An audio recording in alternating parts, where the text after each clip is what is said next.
Mr. Speaker, it is absolutely right for the House to have debated this incredibly important issue today, and in the spirit it has. And I do want to thank honourable members and right honourable members for that. As I said, the lies, venality and treachery of Mandelson shame this House. And I and the Prime Minister, and I know honourable members all around me, have nothing but contempt for the way he acted and lied to the British people. I'm glad this will now be shown to the British people. I share the anger, the disgust of so many other members of this House. And, Mr. Speaker, we will comply with this motion, the amended motion. We will update the House on progress with that. And with that in mind, Mr. Speaker, I beg to move the manuscript amendment in the name of the Prime Minister. The question is that Amendment A be made, since when an amendment to the amendment has been proposed as follows: that amendment at the end of the Amendment A, and which shall instead be referred to the Intelligence and Security Committee of Parliament. The question is the amendment be made and proposed amendment be made. As many of that opinion, say aye. Aye! The contrary, no. I think the ayes have it. The ayes have it. Right. I must inform the House the manuscript amendment to the Amendment A has been tabled by the Prime Minister, and I have selected that amendment. For the convenience of the House, the manuscript amendment adds the following words to the end of the current amendment, which shall instead be referred to the Intelligence and Security Committee of Parliament. Copies of the manuscript amendment are now available in the Vote Office. I will call the Minister to move that amendment formally when winding up the debate. The debate now continues with Dr Scott Arthur. Thank you, Mr Speaker. I've been waiting for 3 hours to speak in this debate, and I was wanting to talk about consensus, but it seems that my speech is just one place too late. And I want to start by following on from the member from Islington North and the point he made about recovering Mandelson's pay, or at least stopping the pay being awarded to him. I have to say, constituents in Edinburgh South West want to go further and recover his pension as well. But I do want to start by thanking the opposition front bench for bringing this debate today. I think it's right that we do debate these issues, and I think certainly people in my constituency expect that to happen. In terms of consensus, though, I think where we're at is that the SNP, Greens and Lib Dems back the original humble address. I'm not sure if your party backs it or not, or perhaps the gentleman was just speaking on his own behalf. The Conservatives seem to accept that their humble address was a little bit reckless, and they want to support the involvement of the ISC, and now the government is showing leadership and brought that in. I think that's where we're at. I mean, feel free to correct me. Do you want to correct me? Sorry, they may want to correct me. I'm happy to take an intervention. But I did expect to come here today, Mr. Speaker, and hear a little bit more about what Mandelson may or may not have been getting up to during the era of Alistair Darling and Gordon Brown trying to save our economy. Gordon Brown's a man I have huge respect for, a man of real integrity, and Alistair Darling is a predecessor in my seat. Again, he was a man of great integrity and someone who I really respected.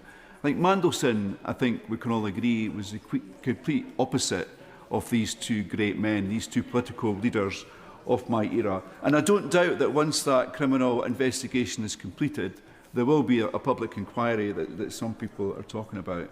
But I think it's right that we have focused on Mandelson's links with Epstein today, and I think the member for Bolsover made that absolutely clear about why that is so important.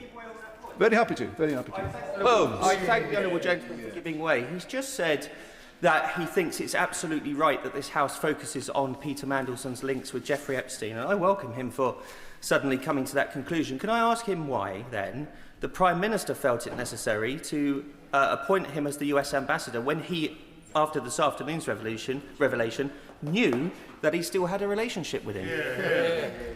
Dr Arthur. Thank you, Mr. Speaker. I mean, that's why I'm here in this debate this afternoon, because I want to see these documents released so we can understand what decisions were made. You might not guess it, but you might not guess it. Go for it. Andrew Snowden. Thank you, Mr. Speaker. I thank the honourable member for giving way. We know the decision that was making. He was appointed ambassador whilst knowing that there was a relationship with a convicted paedophile and it was worth the risk. So what is worth the risk? What is the level of relationship that is acceptable with a paedophile? Is it coffee in the morning or dinner at night? What is that level? There should be none with a convicted paedophile. Scott Arthur. Hopefully the documents will explain what has happened. Hopefully. I mean, can I just expand on one point? You know, so I know I don't look at it, but I've been around for a long time. I can remember Mandelson's first lap, then his second lap, then I'm going to the Lords, and now this third lap. So my general perception of him is not someone I would trust. I wouldn't buy a second-hand car from him. But that's based on my perception of the media. I've not seen the vetting they went through. When the chair of the Foreign Affairs Select Committee went through what the selection procedure was, and I accept that's a procedure that this government's inherited, I thought it was an absolute shambles the way the steps they went through. Nothing what I would expect. I expected much more detail. So hopefully these documents will give us a bit more detail. Happy to give way. I'm grateful for the honourable member for giving way. He's just said that he wouldn't have bought a second-hand car from Mandelson. So would he have made him ambassador to the United States? Based on my knowledge of him, absolutely not. But I've not seen the vetting documents as insubstantial as they appear. I've not seen them.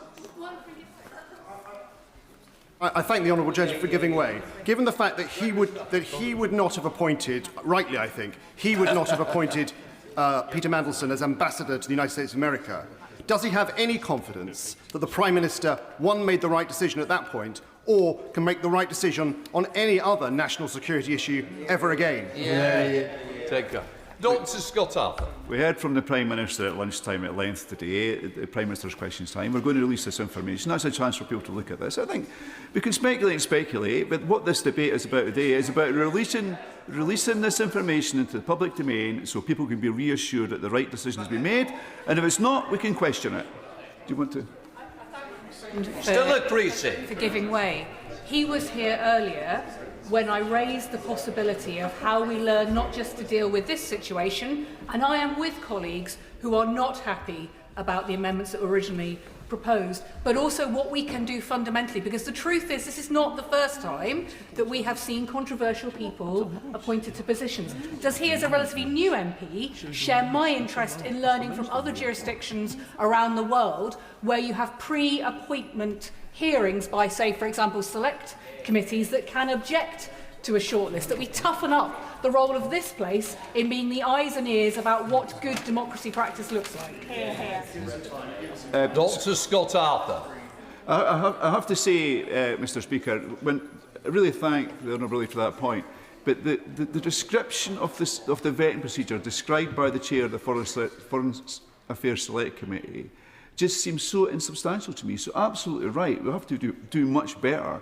I'm in the process of recruiting a community engagement officer, and it felt like we had more rigour in appointing that person in terms of checking the background than the process that was described. I mean, I do have to accept perhaps I might have understood the process that was described. So it's right that we have focused on Mandelson's links with Epstein, absolutely. But I'm also reflecting on the fact that if Mandelson wasn't included in this data release at the weekend, perhaps we would have been speaking about Andrew Windsor and Sarah Ferguson today as well. And I think they are perhaps the winners in this. Another point, earlier I was guilty of saying the member for Edinburgh South had misread the room in terms of how he was presenting his arguments. But he was right in one point. He was right when he said that Mandelson is a traitor.